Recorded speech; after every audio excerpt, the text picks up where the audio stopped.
Buenas tardes. Entonces continuamos con las sesiones de estudio para la preparación de Drupal. Me acompaña aquí Roy Zamora, mi pupilo, mi Eshi, en Tanring. Ok, lo que fue la semana pasada estuvimos viendo así muy por encima que era todo el temario de lo que es la certificación. Revisamos, digamos, las distintas páginas que están dentro de la página de Akia para ver lo que eran las certificaciones que existían y con la idea de facilitar a largo plazo lo que es el estudio por parte de las personas que vayan a estar viendo estos streams. También se crearon dos videos adicionales que se cargaron en el canal de YouTube. Uno es para configurar el ambiente de trabajo usando VMware, Ubuntu, Docker y Docker Compose. Eh, y el segundo video que es ya configurando el proyecto de GitHub. Nada más para presentarlo aquí en pantalla. En github.com, Alemadley, que sería mi perfil en GitHub, se puede ver este proyecto. Vamos a ver qué se hizo. Repositorios. El que se llama certificación en Drupal.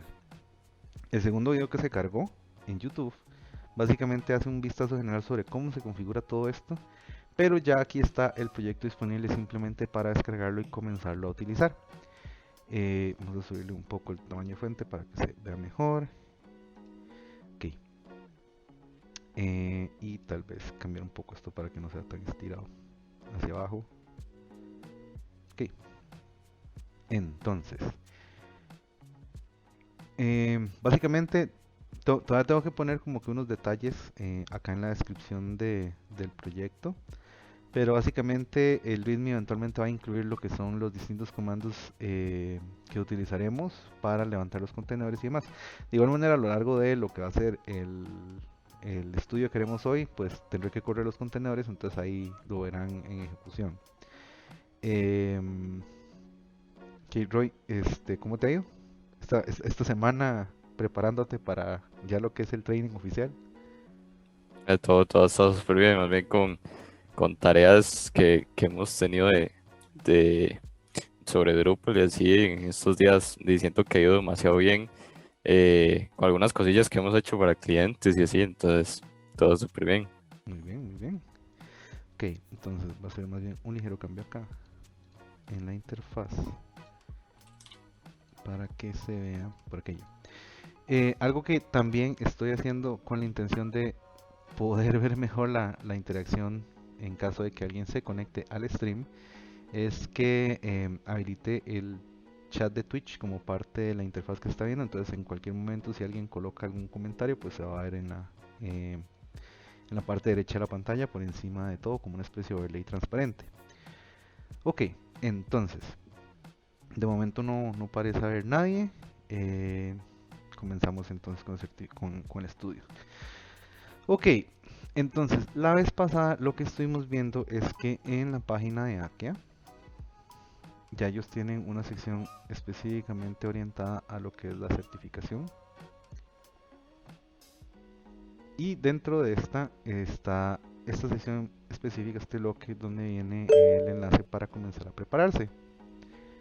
Ah, muchas gracias. Ahí está Derroche conectado. Vamos a subir un toque el tamaño de fuente para que sea mejor. Ok, ahora sí.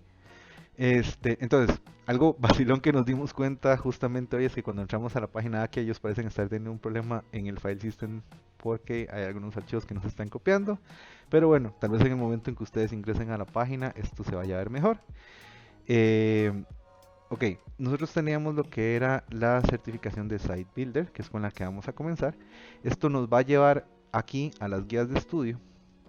Si entramos acá, tenemos, digamos, ya algo como más estructurado, que es todo lo que tenemos que ir revisando. Y parte de esto va a ser ir punto por punto analizando cada uno de los subtemas, por así decirlo, con la intención de tratar de estudiar todo. Tal vez no nos dé tiempo de completarlo en esta sesión, pero trataremos de avanzar lo más que se pueda y en caso de no poder, continuaremos en la próxima semana. De igual manera, si hay alguna pregunta, pues pueden ponerla en el chat de Twitch o pueden apuntarla. 45 minutos dentro de esta presentación. Estaré habilitando, digamos, el enlace para que puedan unirse por Zoom en caso de que quieran realizar alguna pequeña consultoría o tengan alguna pregunta que tal vez sea más fácil atacar de forma verbal. Ok, entonces, ya digamos lo que es la guía de estudio. Aquí es material de referencia ya específico por tema y vamos a ver con lo que comenzamos. Entender Drupal y trabajar con un sitio en Drupal. Demostrar la idea de explicar los distintos features diferenciadores de Drupal. Ok, Droid, de lo poco que has venido trabajando, ¿qué, digamos dirías que son palabras clave que has encontrado hasta el día de hoy cuando hablamos de trabajar algo en Drupal? Como conceptos que se repitan mucho. Bueno, que nosotros usamos, por ejemplo, los paragraphs, Ok. en Drupal, los tipos de contenido, Ujú. módulos, creo que hasta ahí, si es que no me acuerdo algo ahorita. Ok, tranquilo. Ahora, en el pasado tú has trabajado con WordPress. ¿Qué cosas, digamos, dirías que es diferente entre lo que has trabajado entre WordPress y Drupal? Es que como nosotros lo trabajamos, sí es bastante diferente por el hecho de que la semana pasada yo explicaba que yo he hecho, hay varias páginas en WordPress y en WordPress sí, uno le da todo el acceso, digamos, completo al usuario, al cliente en este caso, y que pueden llegar y desde que borrar todo a hacer y deshacer lo que quieran, digamos. En este caso, nosotros sí lo trabajamos diferente en torno a que no le damos tanto acceso, solo como a, por ejemplo, si quiere registrar algo, lo necesario, por ejemplo, no sé, un nombre, un email y listo, y lo muestra como se debe para no dar tanto acceso, digamos. Y entonces, por ejemplo, sí sé que, sí he pensado mucho que los módulos en Drupal es exactamente parecido, bueno, para mí es lo mismo que los plugins en WordPress. Ujú. Entonces son como beneficios ahí que ayudan bastante, y eso sería como algo que yo veo, digamos. Ok, entonces, en resumen, digamos, has visto que nosotros lo que hacemos es en particular configurar como que una cuestión menos permisiva, más Sí, orientada correcto. únicamente a los features que necesitan. Y mencionaste palabras clave, dijiste módulos, dijiste content type, dijiste paragraph. Ok, eh, hay muchas cosas, digamos, eso es como que algo básico con lo que uno empieza a trabajar, pero entonces empezamos a ver ya cuestiones más detalladas dependiendo de las necesidades que uno tenga. Ok, hablemos un poco, o voy a hacer, digamos, una pequeña introducción de Drupal, hacia manera de resumen. Saludos Pagliucar, Pagliucac, Pagliuca CR. Ok, este, vamos a ver, ¿qué es Drupal? ¿Qué dirías que es Drupal, Roy? Eh, un administrador de contenido para realizar páginas web, digamos. Ok, un administrador de contenido. Y como administrador de contenido, ¿qué damos a entender? ah, que permite la creación de componentes, ciertos componentes para la elaboración de un que necesita una página web. Ok, eso es una forma de verlo. Si lo quisiéramos ver así, digamos, de forma lo más básico posible, podríamos decir que un CMS, un Content Management System, administrador de contenidos, sistema de administración de contenidos, simplemente es un software que nos va a permitir, es eso, administrar contenido. Eh, ya cuando hablamos de bloques, de tipos de contenido y demás, digamos que esos son adicionales por encima de lo que es un sistema de administración de contenidos. Un sistema de administración de contenidos puede ser tan básico, por ejemplo, como una herramienta que me permita subir un HTML, editarlo en caliente, por así decirlo, y tenerlo estructurado de alguna manera. ¿Ok? Si lo vemos así, como de manera muy rudimentaria, el file manager de cPanel es una especie de administrador de contenido porque yo puedo entrar a cPanel y empezar a editar las cosas. Ahora, sistemas van a haber varios y cada uno va a tener como que sus features que lo destacan. ¿Qué es lo que tenemos en particular en el caso de Drupal? Pues bueno, por así decirlo, out of the box, lo que tenemos es un sistema que ya maneja todo un mecanismo de usuarios donde tenemos una serie de permisos que podemos ir modificando, agregando a distintos roles para poder separar tareas, ¿verdad? Y adicionalmente vienen ciertos conceptos montados sobre cómo se trabaja con este CMS. En el caso, por ejemplo, de Drupal, también así apenas lo instalamos, tenemos lo que son tipos de contenidos, tenemos lo que son módulos, temas, comentarios, formularios de contacto en el caso de las versiones más recientes de Drupal, algunas cuestiones propias de configuración, manejo de usuarios, ¿qué más? Un detalle que no hemos visto, que vamos a ver hoy, que es lo que son las taxonomías o vocabularios. Y adicional a eso, Drupal también permite extender la funcionalidad base que ya viene que ya él tiene por defecto. ¿Cómo se diferencia de WordPress? Pues a nivel, digamos, de concepción son diferentes, al menos en mi opinión, aun si su meta es exactamente la misma. La meta de WordPress, al igual que la meta de Drupal, es simplemente permitir la administración de contenido. Pero a nivel de implementación varían mucho en cómo es que logran hacer eso. Desde el mismo hecho de cómo es que se instalan en el servidor hasta cómo va a ser, digamos, el trabajo cotidiano. Uno de los puntos, bueno, de lo que has venido trabajando, Roy, con Drupal y lo que has trabajado con WordPress, ¿cuáles dirías que son las fortalezas que tiene WordPress en comparación a Drupal? ¿Y cuáles serían las fortalezas que has visto que tiene Drupal en comparación a WordPress? Puña, creo que algo que sí tiene mucho WordPress es lo reconocido que es Okay. a nivel de estructura de contenido.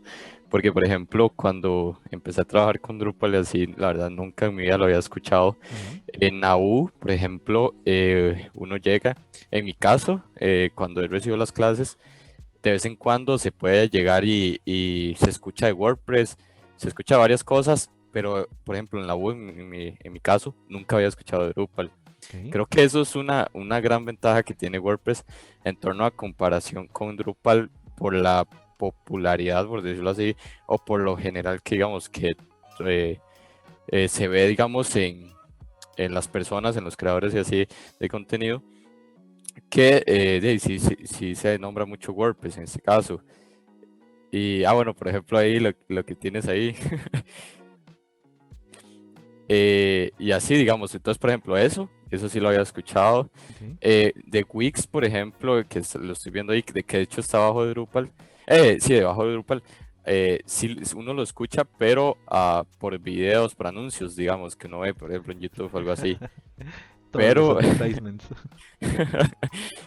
pero por ejemplo, ya en este es un ejemplo que yo pongo, digamos, en la U, nombraron mucho WordPress y así, pero por ejemplo, de Drupal, la verdad nunca lo había escuchado.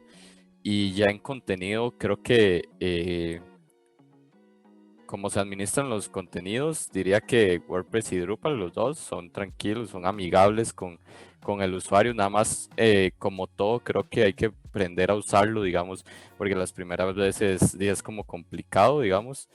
Pero en sí se parecen bastante, pero sí tienen como su toque de administrar los contenidos diferentes, digamos, más como nosotros lo hacemos, pienso yo. Ok, ok. Interesante approach. Mi experiencia es un poco diferente. Digamos,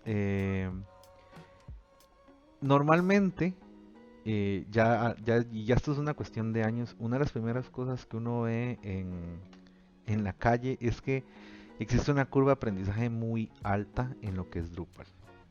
Bueno, de hecho, aquí lo acaban de comentar, WordPress tiene una curva de aprendizaje más flexible. Y eso es, digamos, algo con lo que yo concuerdo. Y lo que voy a decir es meramente criterio personal. Tal vez me eche alguien encima, no sé. Pero una de las cosas que yo siempre he pensado es que WordPress es diseñado por diseñadores y programado por diseñadores. Drupal es diseñado por programadores y programado por programadores. ¿Qué significa esto? Y esto es más que todo yo, criterio personal, cuando he tenido que utilizar WordPress para hacer cuestiones programadas, siento que tal vez, si bien la documentación existe, algunas cosas tal vez no fueron pensadas tan estructuralmente, digamos, como para una arquitectura muy compleja. Siento que algunos son parches sobre parches, esa es mi percepción. Drupal siento que las personas se sentaron a tratar de arquitecturar un sistema muy robusto y eso lo veo, digamos, en las curvas de aprendizaje que tienen la gente a largo plazo. Que a veces dicen, es que yo en WordPress simplemente instalo un plugin y ya, o yo hago esto y ya, pero en Drupal no tengo eso. Y en Drupal tengo que meter un montón de mano a código, o hacer un montón de cosas manual, o tener que sentarme a hacer un montón de pruebas. Y tal vez se les complica por eso. Yo he visto, digamos, inicialmente, y esto es, digamos, ya mi approach. Yo empecé al revés. Muchas personas yo sé que empiezan por WordPress primero y luego tratan de tocar Drupal y se asustan un poco. Yo entré primero por Drupal, me llevé el susto y ahí me quedé. Entonces cuando vi WordPress dije, mira, esto es más fácil. Pero a la hora de tratar de hacer cuestiones programadas dije, es que esto no me gusta cómo lo manejan. Por ejemplo, y ya esto es criterio personal a nivel de programación, base de datos y demás. A mí no me gusta que la información se maneje en una tabla global de WPost con WP metadata. Eso en lo personal lo encuentro desagradable, pero es la forma en que ellos lo utilizaron para solucionar el problema que ellos tenían y para facilitar la extensión. Es una forma. Yo prefiero, digamos, más algo como Drupal, que a nivel de base de datos él genera una cantidad de tablas ahí para manejar todas las referencias. Em, Como es, digamos, la tabla lo que muestra es efectivamente que el market share de WordPress, por su facilidad, que es una gran ventaja, es la verdad, es muy alto. O sea, tal vez muchas personas directa o indirectamente han trabajado con WordPress. El hecho de que tenga temas o un sitio donde se comparten temas y simplemente los temas agregan funcionalidad, pues es otra gran ventaja. Eh, ¿Qué cosas diría yo que digamos son de Drupal que son para mí un gran punto a favor? El hecho de manejar contenido estructurado. Por ejemplo, el que tengamos content types, y eso lo vamos a ver ahorita, donde yo creo, le asigno campos nuevos, los puedo estructurar visualmente cómo se tienen que ver, el que yo tenga formas de categorizar el contenido y eventualmente formas de generar esos listados, considero que son herramientas que me permiten a mí generar distintas versiones de las páginas de forma muy sencilla sin tan siquiera sentarme a tocar código. Eh, Cosas que digamos en el caso de WordPress tendría que yo, por ejemplo, se me ocurre con Advanced Custom Fields en WordPress, tengo que sentarme a tematizar cómo es que eso se va a ver. Mientras que en Drupal, al menos como un punto de arranque, yo simplemente puedo seleccionar cómo quiero que se ordenen los elementos.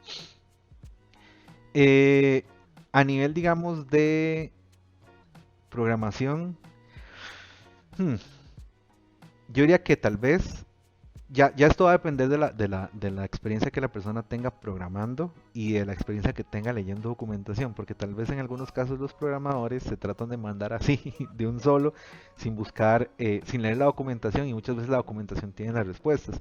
Por eso una de las cosas muy importantes es que cuando estemos con esta guía de estudio de Drupal es que nos sentemos a revisar la documentación en más de un caso para asegurarnos que los conceptos están bien. Ok, ¿qué otras cosas diría yo que diferencian a Drupal de otros elementos? Fuera de la parte arquitectural, el hecho, digamos, de cómo están pensados o programados ciertos de los módulos que son como de uso muy común, también está, para mí, la forma en que él maneja la internacionalización del contenido. Siento que, al menos a nivel de programación, definir hileras de texto que van a ser traducibles en comparación a otros lenguajes es como más directo. Eh, en WordPress yo sé que, digamos, uno tiene la función underscore underscore. En Drupal tenemos la función T.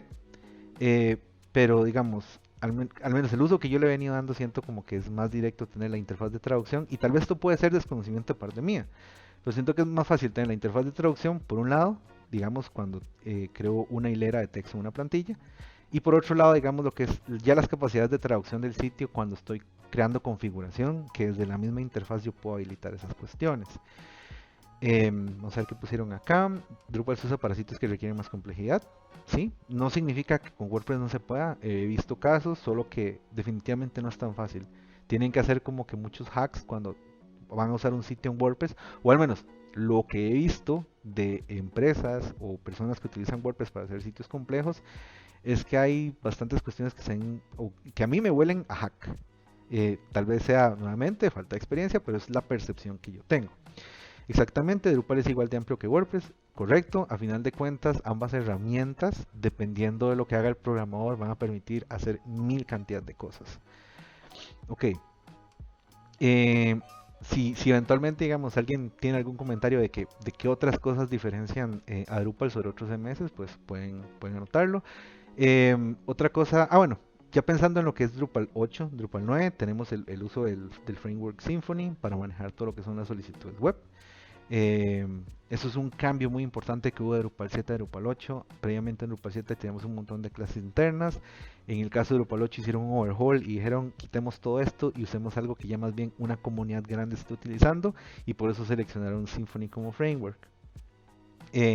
Entonces, digamos, muchas de las cosas que vienen a partir de Drupal 8 van relacionadas a cómo es que se hacen las cosas en Symfony, y por eso es que, digamos, muchos desarrolladores de Drupal 7 sienten que el cambio de Drupal 8 es bastante duro porque les cambian, digamos, la programación funcional que tenían a una programación más orientada a objetos en algunos escenarios, y en otros escenarios programación funcional, que eso también vamos a ver eventualmente cuando lleguemos a los tracks de development.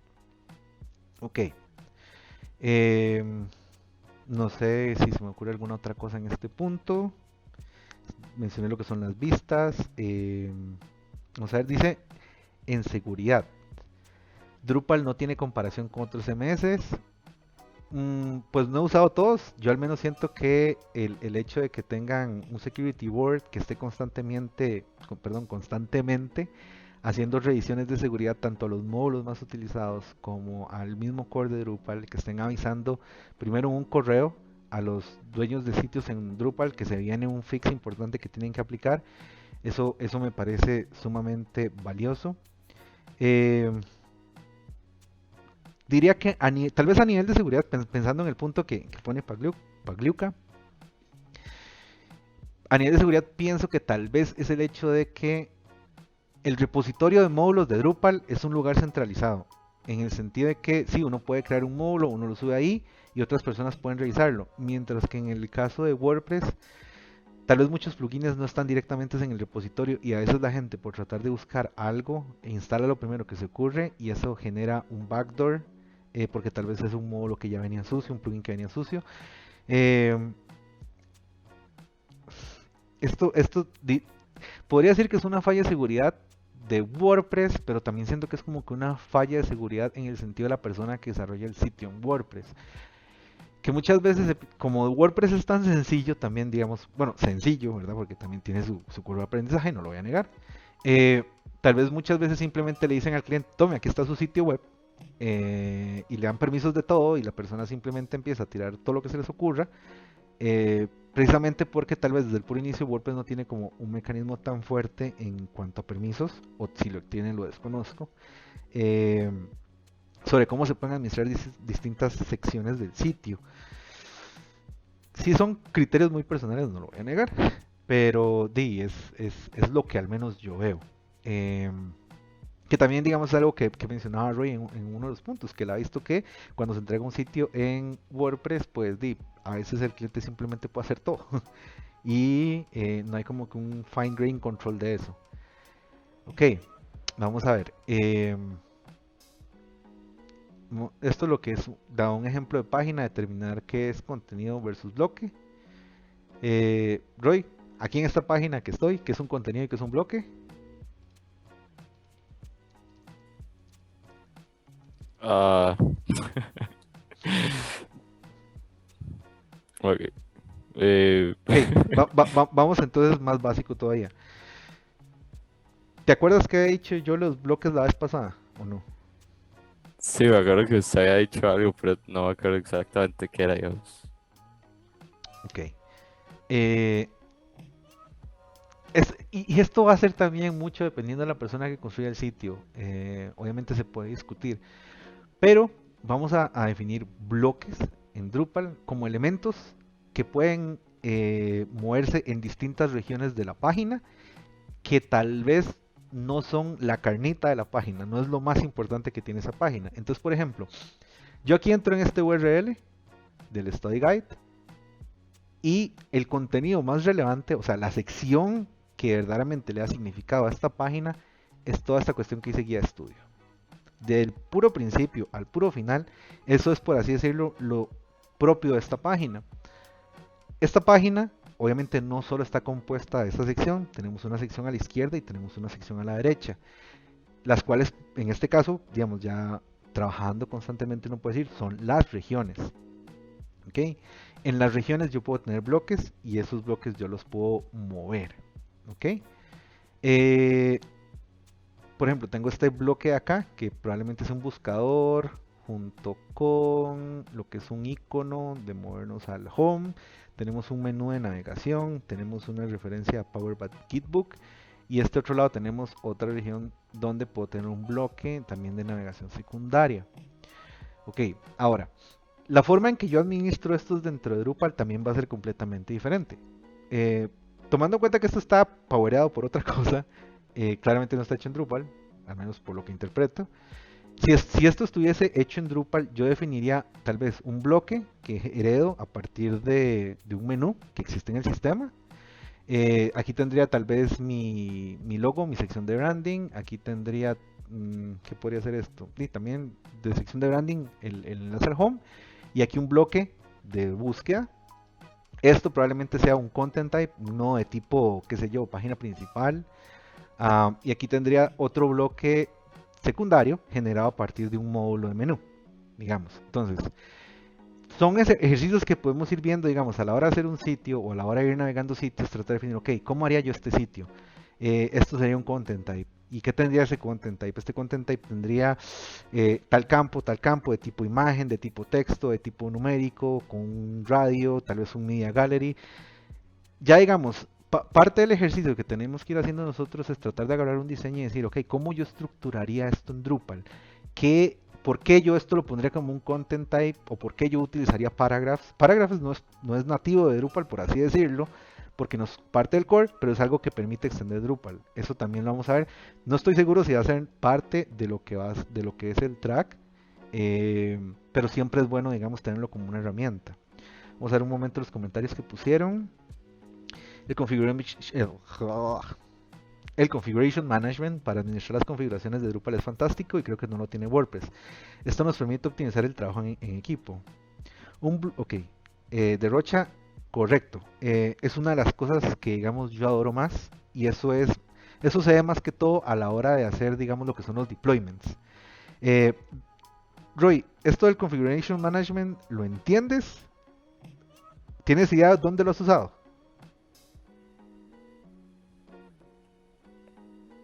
Ah, ¿Lo has usado? no, no, la verdad es que no, no. Ok, dos Estoy. comandos. Drush-sex y drush-sim. Pero sí, Ok, esos van relacionados con el configuration management. ¿Te acuerdas qué es lo que te había dicho de eso?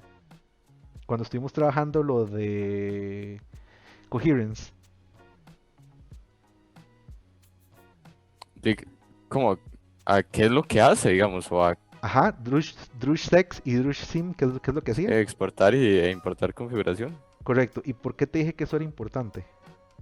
Porque muchas veces hacemos cambios en Drupal y ocupamos llegar y, digamos, como exportar eso, lo que hicimos, a, bueno, en el caso de lo que yo lo que hago es para mandarlo comitearlo, digamos, y mandarlo al repositorio.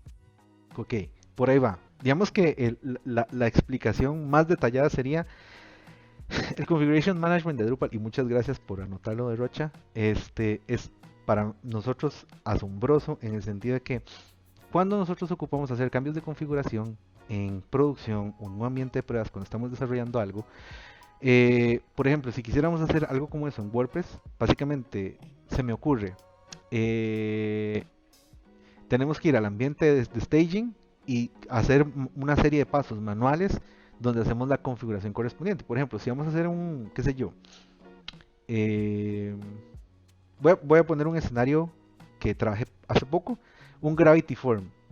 Un Gravity Form en WordPress tiene la opción de exportar, pero lo que él no me permite, digamos, manejar el mismo form cada vez que yo exporto, sino que cada vez que yo lo importo, o al menos así me pasó a mí, cada vez que yo lo importaba en el servidor, me creaba un nuevo Gravity Form. Entonces yo tenía que borrar el Gravity Form viejo e importar los cambios que hacía en el Gravity Form nuevo. Eso para mí fue sumamente así tedioso porque yo decía, es que si yo tuviera esto en Drupal, yo nada más hago un drush sex del webform y en el servidor hago un drush sim y ya me configura el webform como yo lo tenía. ¿Por qué eso es maravilloso? Porque yo no tengo que andar replicando pasos manuales. Eso de que yo tuve que subir un archivo y hacer una serie de cambios para cargarlo es demasiado tiempo. Si yo puedo ahorrarme el tiempo y a la vez que me ahorro el tiempo, me ahorro lo que son pasos y una máxima que yo siempre tengo es, mientras más pasos hagamos, mayor es la probabilidad de errores que se transmitan entre los distintos ambientes, pues a menor cantidad de pasos, muchísimo mejor. A menor cantidad de acciones manuales que tenga que hacer una persona, muchísimo mejor. El hecho también de que existe Configuration Management es como para mí un holy grail en el sentido de que a la hora de hacer yo integración continua y deployment continuo, simplemente yo tengo una serie de pasos automatizados que ya actualizan mi ambiente final. Que al menos de lo que yo he visto en proyectos que se han manejado en WordPress, eso no es algo que sea tan fácil. El Continuous Integration y Deployment no es tan directo, siempre hay que hacer unos pasos manuales. Entonces sí, efectivamente lo que dijo de Rocha, el Configuration Management es asombroso. Dice Pagliuca, un bloque viene a ser un contenedor tal vez, y el contenido texto, imágenes, etcétera. ¿Se puede ver así las diferencias? Es que no del todo. Por ejemplo, digamos un contenido noticias. Yo puedo tener el contenido noticias, tengo la estructura de mi noticia que va a tener tal vez un título, un byline donde viene el autor y viene la fecha, viene el contenido textual, tienen unas imágenes, tal vez multimedia asociado, vienen blog posts, pensando digamos ya así en algo muy amplio. Ese es mi contenido. Yo llego a una página que tiene un URL propio y ese es mi contenido. Pero, yo puedo generar también, por ejemplo, las noticias relacionadas y esas las pongo en un bloquecito a la derecha. Entonces, al menos la forma en que yo lo explicaría es que cuando estamos hablando de bloques, son elementos que son útiles para alguna acción en la página en la que estoy, pero no es necesariamente el contenido primordial de la página en la que me encuentro. Y asocio mucho lo que es el contenido con un URL. Ahora, tal vez yo me esté equivocando, porque siempre puede pasar. Por eso es muy importante que siempre vayamos a revisar lo que son las digamos, documentaciones oficiales de Drupal. Si entramos acá en el Overview of Drupal, vamos a ver qué tenemos acá. Mira acá, Silón, aquí también menciona formas de trabajar con Drupal. Ok, muy bien, qué bueno saberlo, ¿eh? Nunca había revisado yo esto, ya no lo oiga, está eso. Ok, nos. Ok, dentro de la documentación ellos mencionan nos y dice que trabajamos, no hablamos de nos todo el día, pero es parte del corazón del diseño de Drupal, así que merecen una investigación más detallada. Algo que también se podría utilizar para referenciar contenido es el hecho de lo que es un nodo. Muchas veces cuando hablamos de contenido, intrínsecamente estamos hablando de crear un nuevo tipo de contenido que va a tener información estructurada de alguna forma. Aquí viene el ejemplo del blog post, donde se definen, digamos, las cuestiones que lo van a componer. Viene menciona lo que es el tema, metadatos, comentarios van relacionados a la parte de blog que se pueden activar en cualquier tipo de contenido. Ok, que una parte estructural visual, esto lo vamos a ver después. Aquí, bloques, y esto lo están metiendo en bloques y menús. Dice, encontramos los bloques. Los bloques a menudo proveen salida de un módulo o pueden ser creados para mostrar cualquier cosa que usted quiera y pueden ser colocados en distintos puntos, regiones en su plantilla. En la estructura visual de la plantilla, lo que sería el tema. Los bloques pueden ser configurados para desplegarse de distintas maneras, así como mostrarse únicamente en ciertas páginas. Ok, bueno, eso también podría, digamos, podemos utilizarlo para definir cuál va a ser la diferencia entre los bloques y el contenido.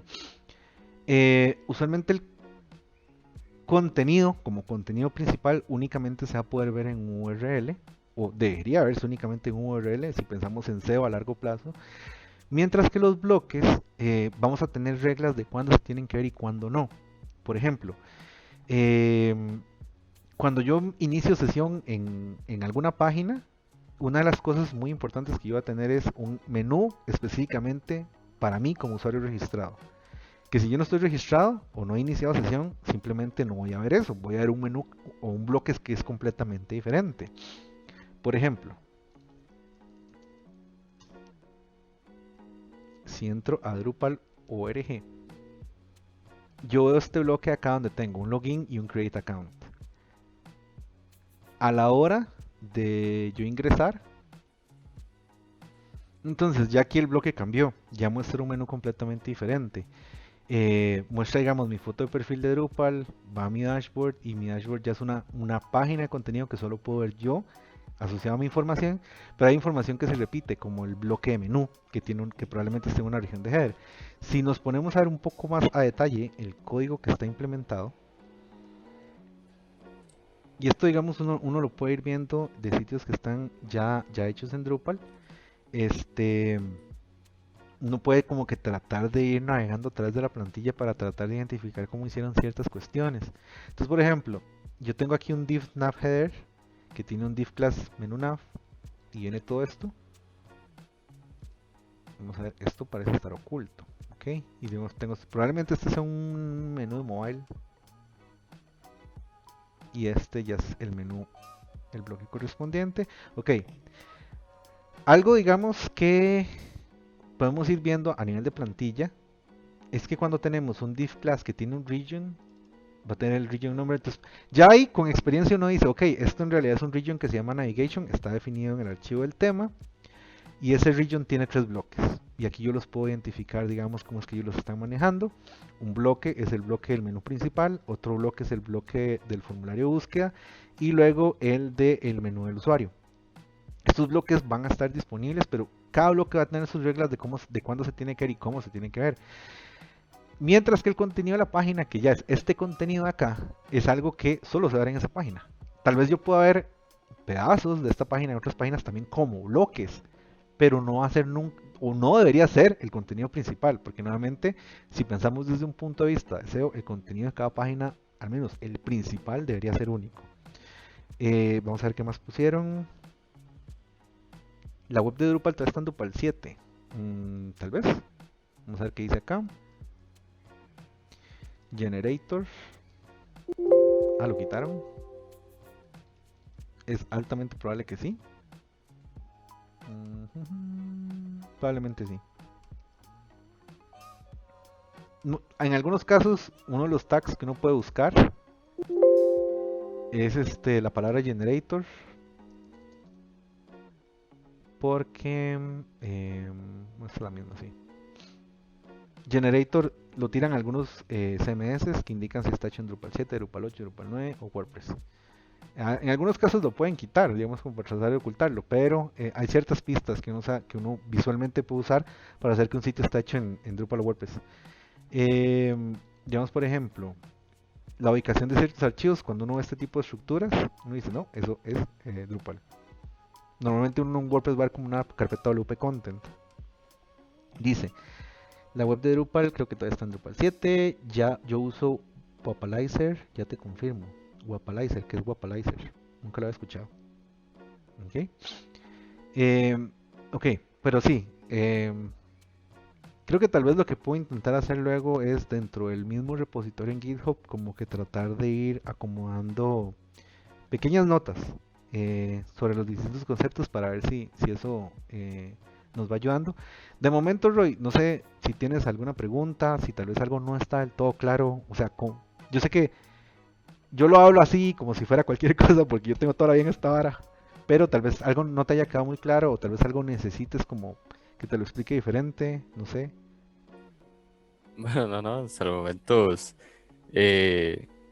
todo normal, digamos, todo bien, porque creo que era lo que yo le comentaba la vez pasada, digamos, que de ahí, en todo sentido uno siempre tiene que de ahí, probar y practicar en cualquier cosa para ir sabiendo cómo manejar distintas cosas y así, entonces, con Drupal y obviamente también se incluye todo esto eh, de que es necesario ir viendo cómo se usa y cómo es y todo para ir sabiendo y aprendiendo cada día más sobre cómo hacer los distintos, como, distintas cosas que uno desea, digamos. Entonces, por el momento no. Ok, ok. Dice Leo, Wapalizer es una extensión que le pones al browser y da un listado de todas las tecnologías que usa una web. No lo conocía, bueno saberlo. Yo lo hago más artesanal, por así decirlo. Nada más hago un quick review al código fuente y ahí digo, ok, esto tiene pinta de Angular, esto tiene pinta de React, esto tiene pinta de WordPress, esto tiene pinta de Drupal. Y si no cabe ninguna de esas, puede ser en Joomla alguna cosa rara. Ok, volvamos entonces a lo que era. Esto lo vamos a ver ahorita, que es cómo administrar los bloques. ¿Cuál es el siguiente punto? Demostrar habilidad para encontrar resolución a problemas relacionados a contenido, configuración y mantenimiento. Ok, esto es prueba y error en muchos casos. Por ejemplo, ahorita que estábamos entrando a esta página de acá. Vamos a ver si todavía sigue caída. Ok, esta página es la página Akia y en estos momentos tiene un error. Ok, es un sitio en Drupal. Si esto me pasara a mí en mi día a día, ¿cómo identifico yo cuál es el error que tiene? Roy, ¿qué es lo primero que harías tú? Bueno, inspeccionar en consola, ¿no? ¿Qué es lo que da? Ok, ¿Cuál es el error, digamos? podemos ver consola a ver qué dice. Entonces vemos que aquí no está aplicando estos estilos. Algo pasó ahí. No encuentra jQuery, que hay otro problema por allá. Y dice que aquí también no puede aplicar otros estilos. Eso es una forma. ¿Qué más se te ocurre? Tenemos tres errores de consola. Uno parece ser de jQuery y otro parece ser de estilos. ¿Qué otra cosa puede estar mal?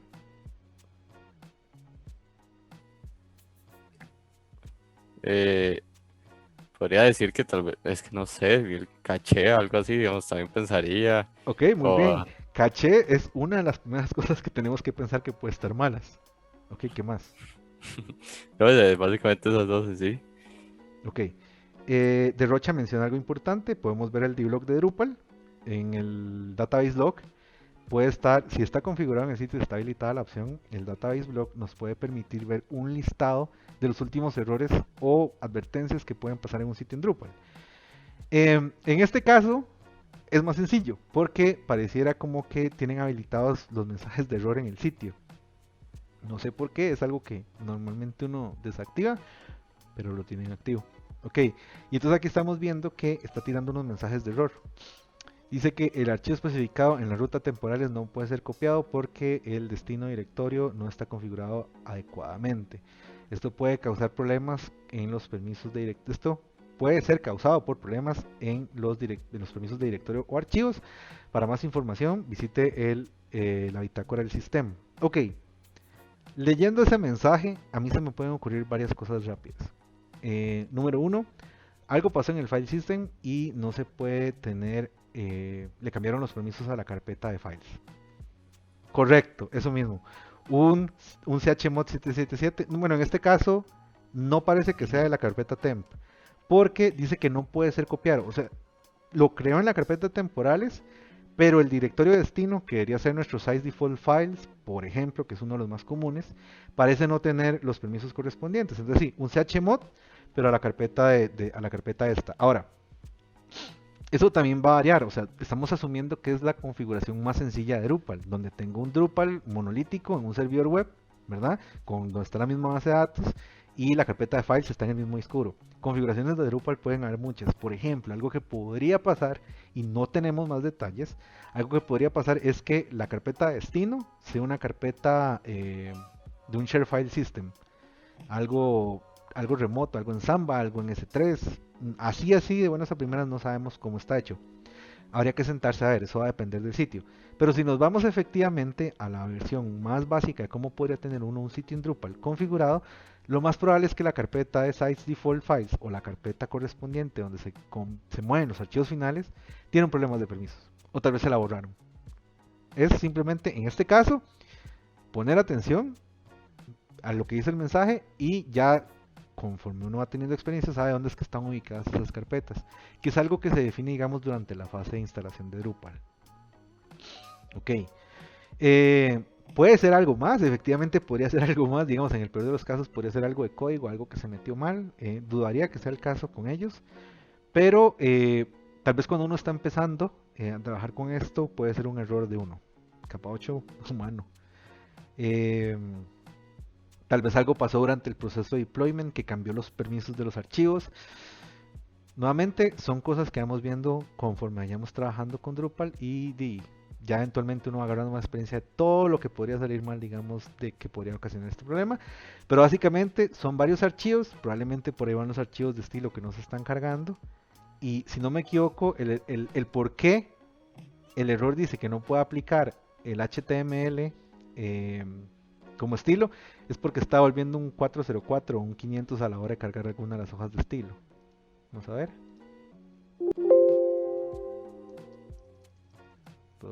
Está por final. No, qué raro. No, ya está por final. Esto lo está cargando desde un CDN.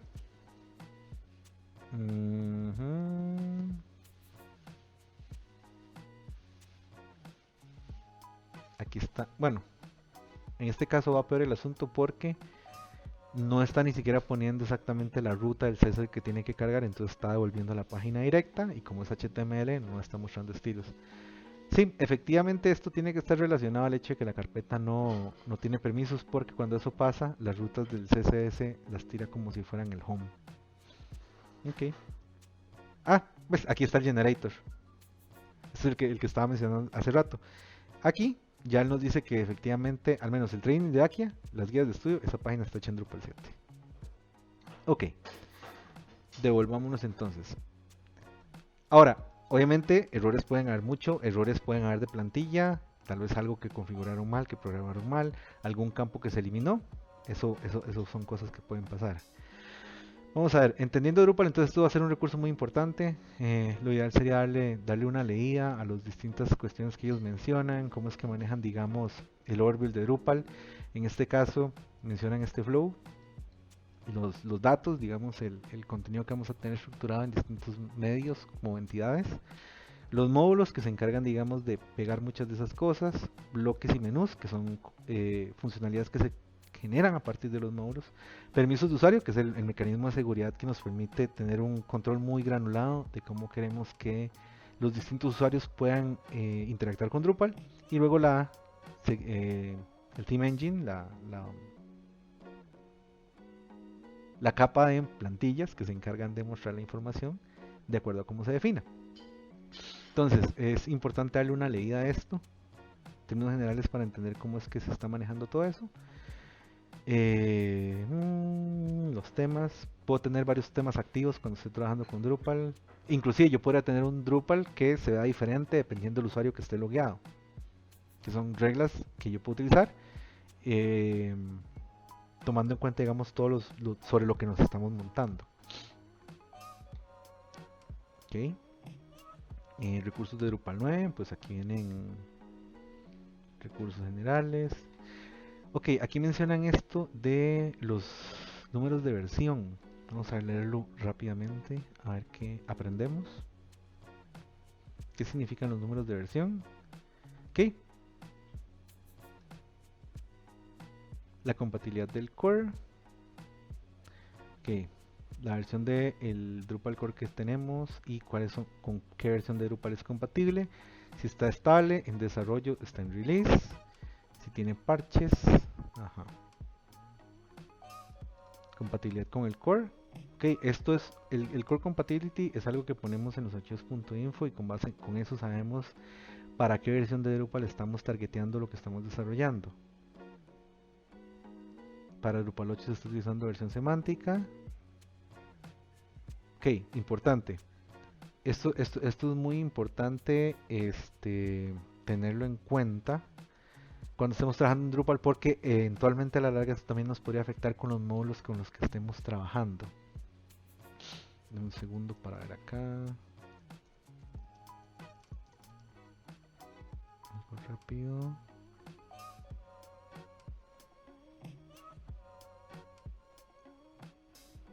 Ok.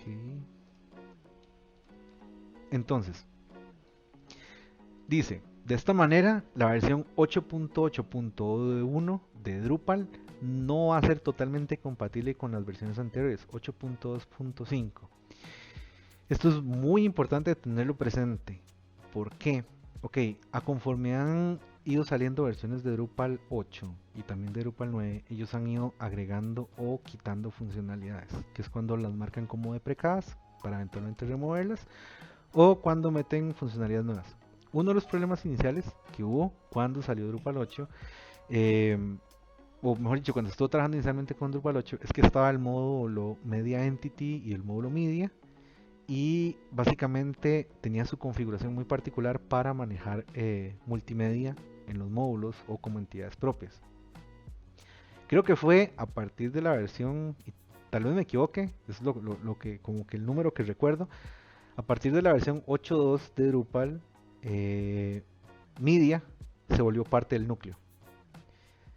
Eso fue un dolor de cabeza porque cuando teníamos sitios que utilizaban Media teníamos que hacer un proceso muy específico para cambiar, y había todo un upgrade path y había toda una documentación correspondiente que uno tenía que seguir sobre cómo movernos de el módulo Media Entity al Media de Drupal, y había que hacer esos pasos de forma muy delicada. Pero lo bueno era que, obviamente, como estamos con Configuration Management y con todas esas cuestiones de cómo funciona Drupal internamente, uno podría hacer esto en un script y replicarlo directamente en los ambientes de pruebas y de producción para que a la larga digamos, nos mantuviéramos al día con las versiones de Drupal. Entonces es importante ese punto, que cuando estemos manejando una versión, ok, la versión mayor siempre va a ser nuestra versión de Drupal, Drupal 7, Drupal 8, Drupal 9. La versión... Vamos a ver. Esto es compatibilidad del core. Major is the model which indicates major candidate. Core is 1. Ok. La versión mayor entonces de Drupal sería el segundo parámetro. ¿O no? Si alguien quiere comentar y me guía por aquello para no decir algo que esté equivocado, siéntanse libres. Module major regional module, which indicates major changes in functionality.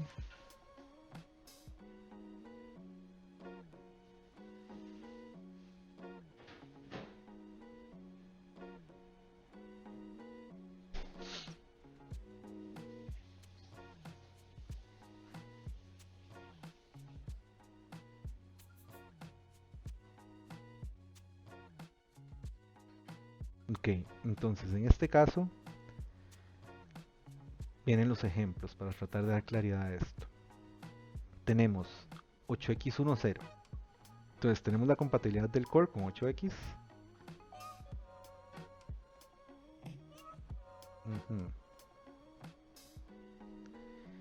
Cualquier cosa que venga al puro final es la versión de parche. En este caso está indicando que es un release candidate. Que a partir de Drupal 9 cambian. 8.9 API, 9.0 API. Dice que Drupal 9 es una versión limpia de Drupal 8. Ajá. Drupal 9 es lo mismo que la última versión de Drupal 8, la versión menor de Drupal 8, con el código de precado removido y con las dependencias third party actualizadas. Bueno, si Leo de casualidad tiene algún enlace donde venga eso más detallado, sería bastante útil. Voy a tratar de buscar algo rápido.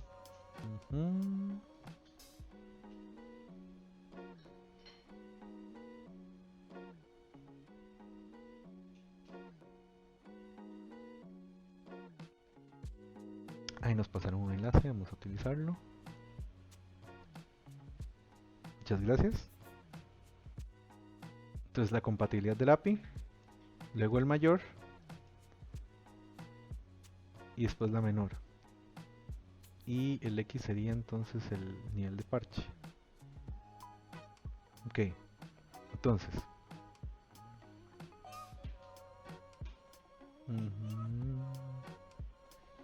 Dice que desde Drupal 8 los proyectos pueden ser compatibles con cualquier rango de versiones del núcleo de Drupal. Así que la 8x0, los releases de la 8x0 y el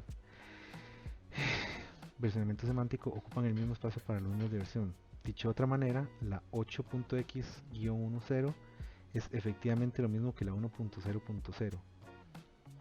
Ok, esto específicamente es algo que vamos a ver cuando instalemos elementos con Composer. Porque a la hora de pedir una biblioteca con Composer se hace utilizando este formato. Ok, cuando todos los proyectos cambien a versionamiento semántico, debería incrementar su mayor. Por ejemplo, si la última versión es la 8x3, la siguiente versión estable será la 4.0.0. Ok, dice, una vez que esté lanzada la 4.0, no podrá ser lanzada la X40 o la X5.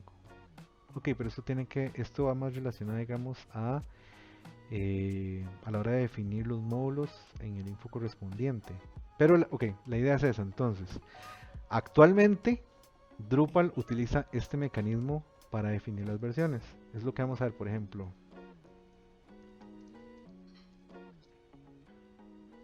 Si yo voy a ver Path Auto,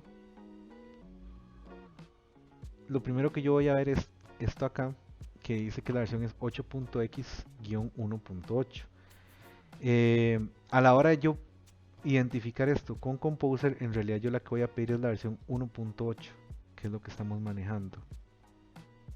Entonces tenemos nuestra compatibilidad con el core, la versión mayor, que es la 1, y la versión menor, que es la 8. Adicional a esto podrían haber guiones que indican si es un nivel de parche. Entonces, por ejemplo, si nos vamos a todos los releases que tiene este módulo,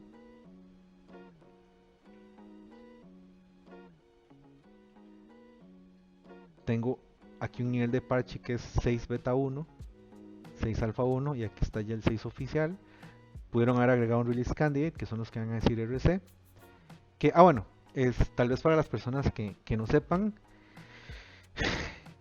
a la hora de trabajar, digamos, con Drupal e instalar los módulos, habrán algunos que estén en modo desarrollo, habrán otros que estén en modo alfa, otros que estén en modo beta, otros que estén en release candidate y otros que sean ya oficiales.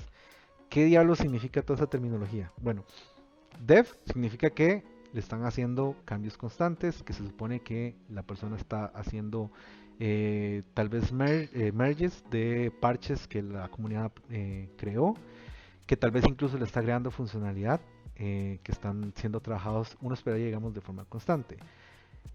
Por lo general no vamos a preferir agregar código que esté en su branch de development, porque no tenemos garantía de que vaya a ser estable por mucho tiempo. Ahora, después de lo que viene dev, va a ser el release alpha.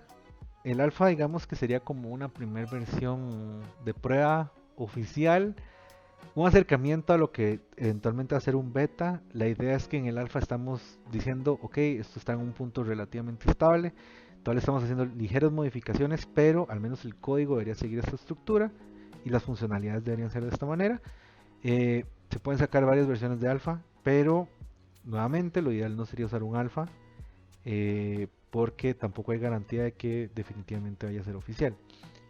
Ya después viene el release beta, que en el release beta está abierto para que la gente haga pruebas. El beta, digamos, como que debería ser tal vez, dependiendo del escenario, lo mínimo aceptable que uno podría instalar. Igual no garantiza que no hayan errores, de hecho simplemente está abierto para que la comunidad haga pruebas y trate de encontrarles errores para seguir, digamos, la mejora del módulo proyecto. Una vez que ya el desarrollador dice, ok, esto está en un nivel suficientemente estable como para decir que es seguro ponerlo en producción, es donde se lanzan los release candidates. Pero, nuevamente, eso tampoco garantiza que sea la versión definitiva. Release candidates pueden haber mucho. Eso simplemente siguen aumentando a conforme vayan corrigiendo cuestiones o vayan mejorando ciertos detalles. Se esperaría, digamos, que un release candidate ya no tenga desarrollo nuevo, simplemente que esté corrigiendo ciertos errores que se hayan encontrado durante las versiones beta o errores de regresión. Y finalmente ya vendría lo que es el release oficial, que ya es, digamos, uno de estos donde no viene ninguno de los flags de parche que mencionaron.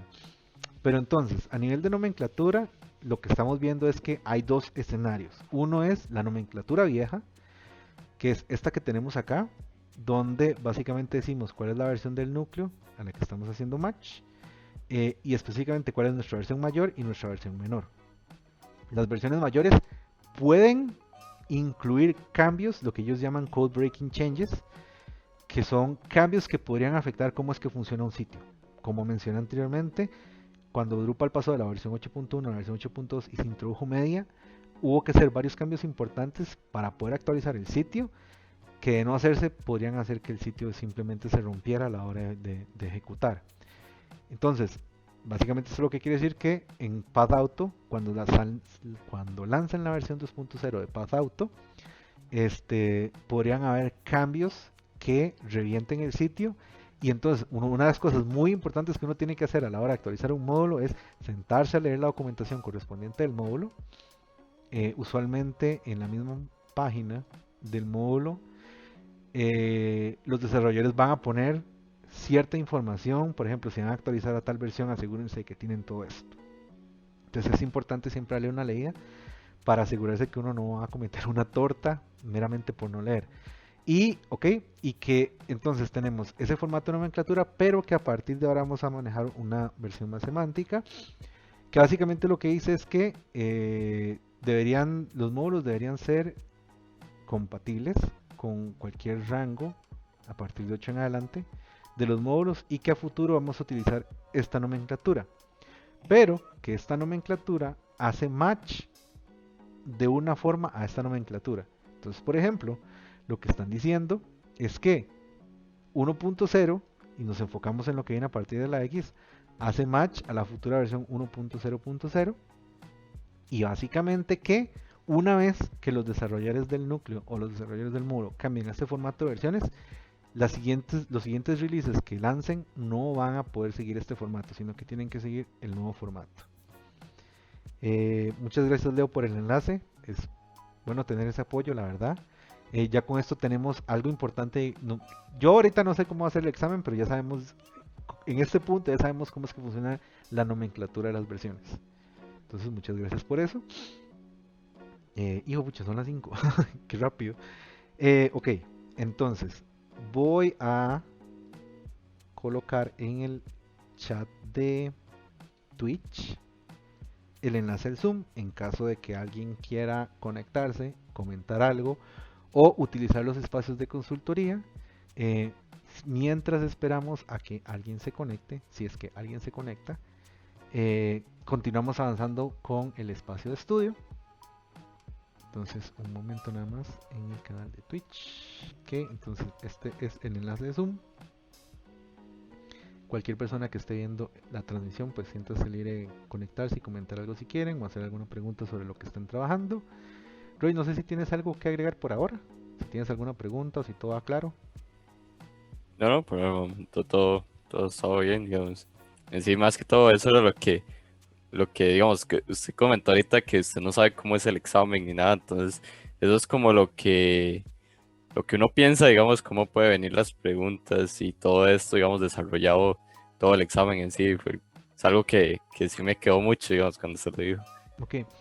De igual manera, bueno, tal vez en algún momento, si tengo oportunidad de eh, entrevistar a alguna persona que haya hecho el examen, pues trataré de hacerlo.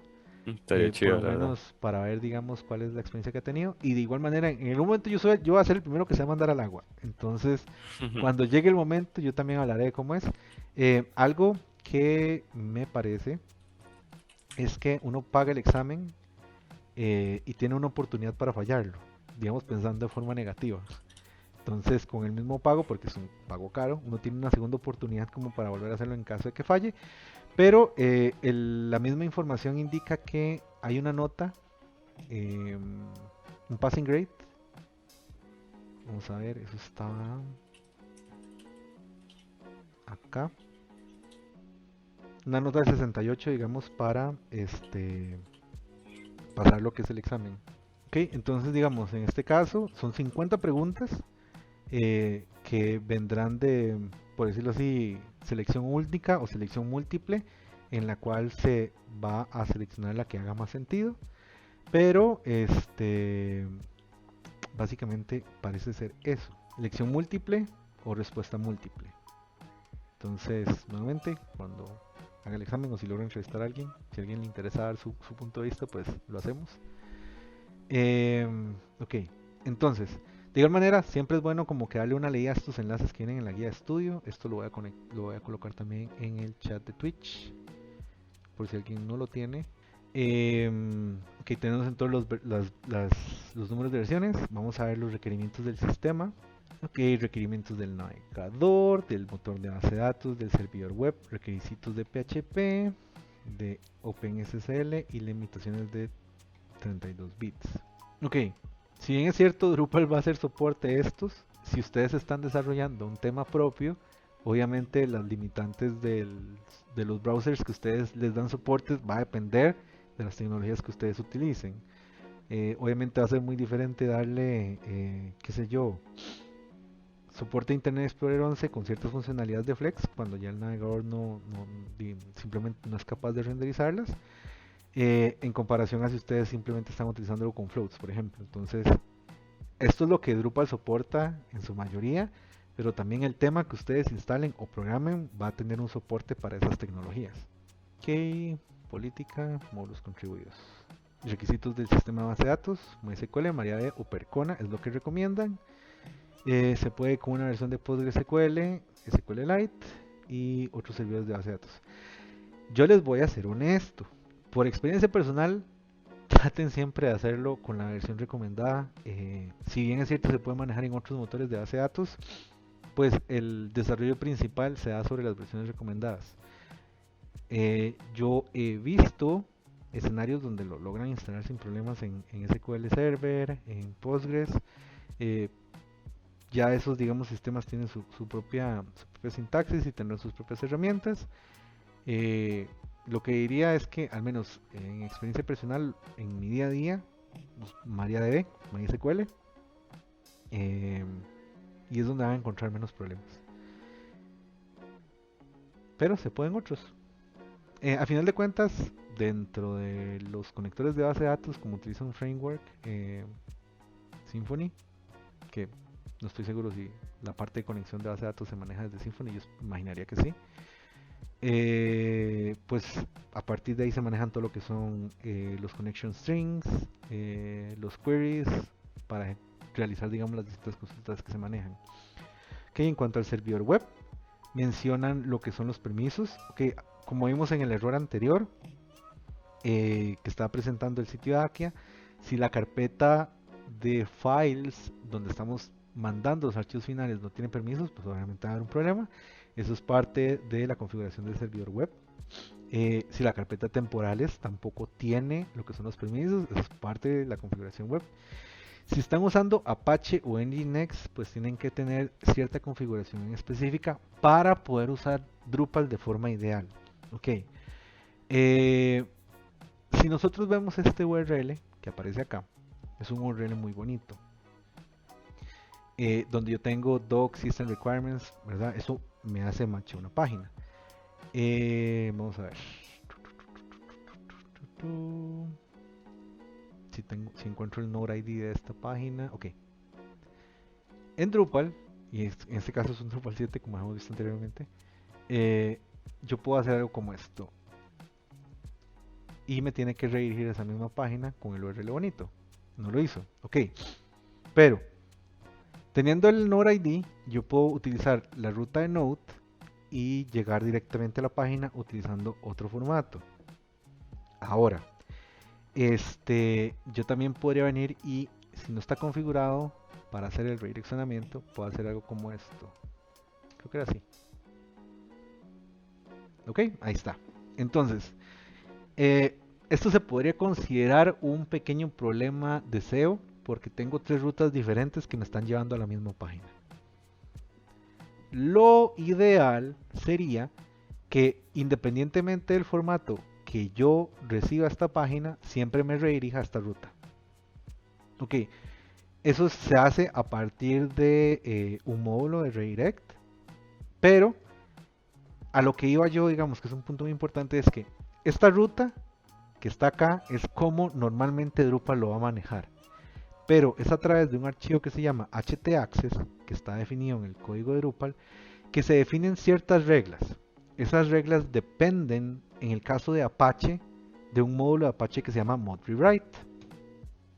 Eso es muy importante que como site builder uno sepa que hay detalles que uno va a depender de alguien que maneje el servidor, o si uno lo tiene que hacer, por ejemplo un cpanel, configurarlo así, que se necesita tener eso activado para que estas rutas bonitas funcionen. Porque si yo mi servidor web no lo tengo configurado con mod rewrite o no tiene, digamos, la configuración adecuada para hacer esos redireccionamientos, este tipo de rutas nunca van a funcionar. Porque a final de cuentas el módulo rewrite de Apache lo que se encarga es de convertir esto. Bueno, se manejan varios niveles. Primero, Drupal va a agarrar esto y lo va a convertir en algo como esto, si no me equivoco. No, me equivoqué. Ah, es que es un Q. No, ahí está. Entonces, Drupal internamente lo que hace es manejar un parámetro que se llama Q en el query string. Internamente Drupal, bueno, no, perdón. htaccess lo que va a hacer es asegurarse de que el parámetro que venga en Q lo va a convertir en una ruta como esta. Si yo no tengo htaccess con un mod rewrite, esto no va a pasar. Entonces estaría manejando rutas que son de este formato. Que esas rutas no son muy amigables para SEO. Pero de igual manera esta ruta es mejor que la del nodo con el número. Entonces, nuevamente, importante, esto es simplemente un requisito del web server, tener activado el mecanismo correspondiente para manejar lo que ellos llaman nice URLs, que son URLs bonitos, URLs significativos, que para SEO son sumamente útiles. Esto a nivel de SEO no me dice nada. A pesar de que es una página con contenido, es una cuestión que en el URL no me da como que mucha ayuda. Pero algo como el URL que tenemos acá sí me ayuda a darle, digamos, un mejor valor a mi página y es una forma de identificarla mejor. Ok, entonces aquí mencionan eso, el mod rewrite. Aquí hay unas cuestiones que se deberían activar. Entonces son cuestiones que se tienen que valorar. Quieren un escenario con OpenSUSE. Ok, Nginx. Tal vez muchas personas no lo conozcan. Importante que el proyecto que yo agregué en GitHub utiliza Nginx dentro de la configuración de Docker. Preferimos nosotros usar Nginx porque tratamos de usar como que la menor cantidad de memoria que sea disponible. La menor cantidad de memoria que sea posible. Nginx es, digamos, muy directo en cómo utiliza los recursos. Es una cuestión de acostumbrarse, en realidad no hay mucha diferencia, porque al final de cuentas el web server lo que hace es agarrar una solicitud y devolver una respuesta. Entonces, aquí hay un ejemplo de cómo se puede configurar, pero en el caso del proyecto ya está configurado. ¿Se puede sobre IIS? Sí, efectivamente se puede. Es simplemente configurar PHP. Yo, nuevamente, a criterio personal no lo recomiendo porque van a haber errores que son muy propios de la configuración con IIS. Y ahí es, honestamente, desde mi punto de vista es complicarse un poco la vida. Si por un motivo, ya sea de, qué sé yo, cuestión de cartel o de requisitos del sistema se tienen que hacer con IIS, pues es simplemente sentarse a leer la documentación y ver que, digamos, si encuentran algún error, ver exactamente, buscar en Stack Overflow o en Google qué puede pasar. En lo personal yo sé que con IIS cuando se ha instalado hay un problema en la carpeta de uploads, lo que sería la carpeta temporal. Hay que darle permisos del usuario que maneja la carpeta de recursos web. Y tal vez alguna que otra biblioteca que no funciona de forma directa, que entonces hay que instalar alternativas. Aquí No sé por qué, pero tengo el recuerdo, y tal vez esté equivocado o tal vez ya las cosas no sean así, pero ya por experiencia personal, en algún momento, creo que fue con ImageMagick. ImageMagick es un módulo que se le puede instalar a Drupal para redimensionar las imágenes, dependiendo de ciertas reglas, junto con la configuración de los image styles. ImageMagick entonces es la herramienta que se utilizaba, y me parece que cierta configuración de ImageMagick en un servidor con IIS no funcionaba. Y al final lo que se tuvo que hacer fue cambiarlo a GD Plus y ya ahí, a GD2, perdón, y ya ahí dejaron de haber los problemas. Pero obviamente eso fue una cuestión que nadie le descubría por dónde, y era una peculiaridad de la configuración que existía con IIS. ¿Ok? Roy, no sé si tienes alguna pregunta por ahora. No, hasta el momento no. Ok. De igual manera, no sé si alguien de los que están viendo esto en Twitch tiene alguna pregunta o comentario que quisieran agregar. Nos quedan 10 minutos de stream. Claramente no vamos a terminar de ver todo, entonces lo tendremos que dejar para siguientes sesiones. Si tienen algo, pues escríbanlo en el chat. Continuamos entonces con los requisitos de PHP. Aquí tenemos lo que son las versiones. Ya Drupal en versiones de 5.6 de PHP es un definitivo no. Manejémonos con versiones de 7.3 en adelante. En el caso de que estén manejando un Drupal 7, dependiendo de qué tan viejo sea, tal vez puedan usar PHP 5.6, pero a partir de esta versión de Drupal 7 deberían de utilizar la versión 7 de PHP. No obstante, y esto es muy importante, los módulos que ustedes vayan a utilizar también tienen que tener soporte para la versión de PHP. Algo que le pasó a un cliente fue que cuando actualizaron a PHP 7.0, utilizaron varios módulos que están específicamente con formatos de 5.6 y el sitio reventó.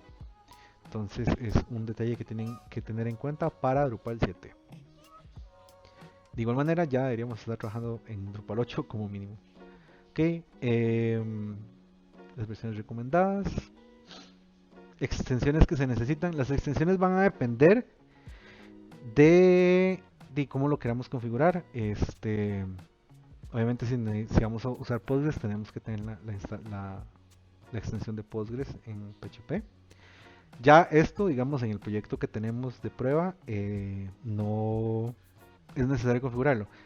Una pregunta dice Pagliuca, igual en cualquier momento subes el otro video del ambiente en Docker. De hecho el video del ambiente en Docker ya está, lo subí anoche para que puedan accesarlo. Nada más un pequeño detalle que de hecho me di cuenta ya cuando había subido el video, y también Roy me lo comentó y me lo comentó mi esposa, es que yo de forma muy ayote no me di cuenta que mi carota está tapando los comentarios los comandos de la consola. Entonces si en algún caso no pueden ver el comando en particular, guíense por lo que digo. Por ejemplo, algunos comandos de make, lo que fue las cuestiones con Vim. Son detalles que honestamente era tarde, estaba editando el video y no me di cuenta, y ya cuando me di cuenta dije, no hombre, tendría que volver a grabar todo el video otra vez. Entonces no, es definitivo. O sea, la verdad es que uno dice, algunos youtubers, man, que vagabundos esos más pasan en eso y es cualquier babosada, pero yo me di cuenta en estos dos videos de tutoriales que grabé que editar un video no es algo fácil, se lleva su buen rato, y la verdad es que de una u otra forma, al menos a los que hacen contenido educativo, hay que admirarlos. Uno no se da cuenta hasta que lo tiene que hacer. Pero bueno, guíense por lo que digo, de si el comando es make, si tienen que hacer un docker ps, cuestiones así. Cuando tenga chance, lo que sí voy a hacer es agregar esos comandos en el readme, con la intención de que sea más fácil, digamos, replicarlo. Vamos a ver. Ok, extensiones de base de datos. Entonces tenemos esas extensiones que son requisitas, las de XML. Ahí mencionan por qué. Las bibliotecas GD o ImageMagick van a ser necesarias cuando usemos ImageStyle. OpenSSL probablemente sea requisito cuando nosotros usemos la interfaz de Drupal para descargar módulos. Es de momento lo único que se me ocurre. O si tenemos algún módulo como el de Media con Remote Video para descargar el thumbnail de YouTube. JSON, muchas cuestiones en Drupal manejan JSON, entonces esto es necesario. Curl también dice que para las pruebas. Ok. Si van a usar estos módulos, entonces van a tener que tener curl activado. MVString definitivamente es un requisito para manejar las hileras multibyte. Drupal permite internacionalización. Eso básicamente lo que significa es que podemos manejar el sitio en múltiples lenguajes, incluidos lenguajes asiáticos, y esos tienen una forma de codificación de texto diferente. Se utiliza UTF-8 en la mayoría de los casos, entonces es importante que se tenga la biblioteca multibyte para manejar estos escenarios. Los requisitos de memoria, el mínimo son 64 megas, así que si no le pueden asignar eso a PHP, pues están, perdón la expresión, pero un poco jodidos. Yo en lo personal, tanto en mi máquina de trabajo como en algunos ambientes en producción, lo mínimo que manejo son 512, meramente porque en algunos casos tengo listas muy grandes, puede ser que tal vez no sea tan necesario, pero es lo que yo he utilizado y lo que he encontrado que me ha sido suficiente en la mayoría de los escenarios. Ya casos muy extremos, sí he necesitado hasta 2 GB de RAM, pero es porque tienen procesos que son automáticos que hacen consultas a la base de datos que son bastante pesadas. Y otra nota es, si mi pantalla se va anaranjado, es porque ya es tarde y se está activando el modo noche, entonces le cambia el fondo los colores. Ok, la configuración del htaccess, eso va relacionado en parte con lo que es el servidor web. Xdebug, si quieren depurar, yo honestamente no depuro tanto con Xdebug, tal vez sea un mal developer, lo hago más que todo a punta de dumps. Vamos a utilizar TweetBarDumper para eso mismo. TweetBarDumper y BarDumper, que en realidad son dos bibliotecas. Bueno, BarDumper es una biblioteca de PHP, de hecho de Symfony. ¿Okay? Uno viene acostumbrado en casos anteriores a utilizar el módulo Devel, y Devel tiene o tenía una funcionalidad que se llamaba DPM o Kint. Desde Drupal 8 yo he visto como que Kint a veces me revienta la máquina, básicamente por la forma en que Drupal hace todas las referencias, tiene arreglos que son demasiado grandes. Con Kint me pasaba mucho que yo ejecutaba Kint tal cosa para ver la estructura de una variable y el servidor simplemente se moría. O sea, era una cuestión que por más memoria que tuviera, simplemente decía no hay suficiente memoria. Entonces con BarDumper, honestamente desde que la encontré no la cambio, la amo, la adoro, vivo para ella. Simple comando dump y entonces él tira una estructura muy bonita de cómo está definida la variable, maneja un nivel máximo de recursividad, entonces a partir creo que el cuarto nivel ya no imprime nada, pero si uno ocupa bajar al cuarto nivel, pues lo hace desde código, así de sencillo. Probablemente si lo configurara con Xdebug lo podría hacer más fácil desde la interfaz, probablemente, no sé, no lo he hecho, no quiero... Digamos que ahorita la ventaja de tiempo que me puedo ahorrar depurando no compensa el tiempo que puedo durar configurando Xdebug de forma adecuada. Yo sé que últimamente la configuración de Xdebug, al menos tengo entendido con un post que leí hace como 2 semanas, que se ha facilitado un montón y que funciona más rápido, pero como yo utilizo Docker, no estoy del todo seguro de qué tan directo es y honestamente ahorita no tengo tiempo como para sentarme a batear. Bueno, pero si alguien quiere hacer un video y lo ha hecho, pues bienvenido sea, yo con mucho gusto lo veo para tratar de replicarlo. Porque sí, obviamente tener la depuración con el IDE paso por paso es muchísimo mejor que haciendo refresh y dump y refresh y dump hasta encontrar cuáles son las cuestiones. Adicionalmente, con TweetBarDumper, que es el módulo que yo utilizo para plantillas, este módulo lo que permite es que yo imprima un dump y entonces me tira dentro de mi plantilla Twig y entonces ya me tira toda la estructura de la variable de la que le estoy haciendo dump. Entonces Roy ya ha visto que esto es súper útil porque le ha tocado hacerlo como 1000 veces. Ok,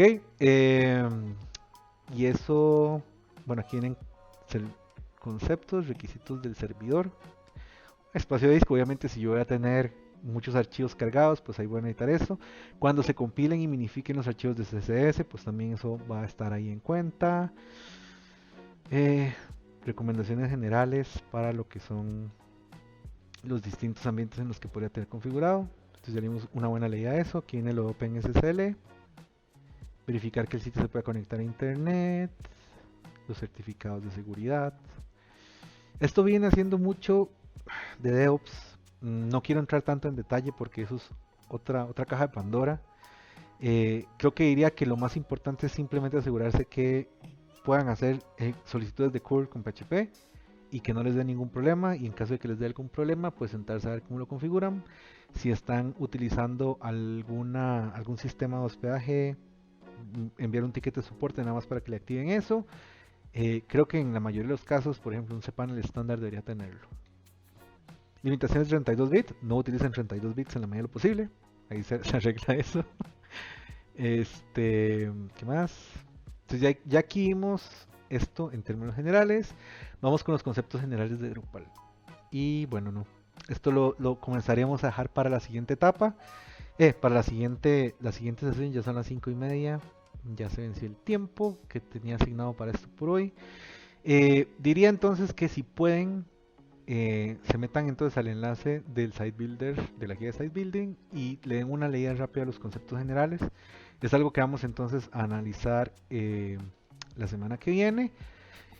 A manera de introducción o preparación, diría que aquí lo que vamos a ver es nodos, tipos de entidad, y entre tipos de entidad lo que podrían ser, por ejemplo, usuarios, media, eh, taxonomías, vocabularios. ¿Qué más? Bueno, los comentarios, los bloques. Ajá. Luego, lo que son módulos, que simplemente módulos es una forma de extender la funcionalidad de Drupal con código. Bloques y regiones, ya vimos que a nivel de tema tenemos bloques y regiones. Una región es donde yo coloco bloques y mi página, mi tema, puede definir varias regiones. Tengo los menús. Los menús se pueden crear con el módulo de menú o los pueden estar disponibles a partir de módulos que los definan. Un tema, que es el que se encarga de darle la apariencia visual al sitio. Vistas, que son formas de generar listados de contenidos. El layout de las vistas, que básicamente es cómo se generan esos listados. Si puede ser en forma de cuadrícula, si puede ser en forma de lista, en forma de tabla. CSV se puede extender, digamos, con otros módulos. La parte de base de datos, que simplemente toda la información está almacenada en una base de datos. Los rutas. Bootstrap, que es el proceso inicial de cuando se está cargando Drupal. Hay una serie de pasos donde se busca Symfony, donde se carga, digamos, el archivo settings, y ahí empiezan a ejecutarse distintas tareas a lo largo de distintos hooks, los permisos, y después viene este otro enlace de terminología. Entonces, acá va a ser un repaso súper rápido. Para la próxima vamos a ver cada uno directamente con el ejemplo en el ambiente de Drupal que tengo en el proyecto. Entonces, si pueden ir configurándolo en su forma local, o si ya tienen un Drupal preparado para certificación, pues cualquiera de los dos es bienvenida. Y ya entonces para la próxima sesión empezamos con este punto, paso por paso, viéndolo a través de la interfaz de Drupal. Vamos a ver qué tenemos de comentarios. Muchas gracias a ustedes también por conectarse al stream. Nos vemos entonces la próxima semana. Y suerte con la configuración del Docker. Si tienen alguna pregunta, agréguenla en los comentarios. Para yo tenerlo presente y tal vez también sacar como que un espacio la próxima sesión para responderlas. O verlas. De igual manera, si tienen algún problema, pues durante la sesión de la próxima semana, en los minutos de consultoría, podemos verlo. Entonces, bueno, Roy, muchas gracias por acompañarme. Espero tenerte aquí en las próximas sesiones también, que podemos aprender Claro. en conjunto. Y muchas gracias a los que estuvieron. Que tengan un muy buen día. Muchísimas gracias a todos.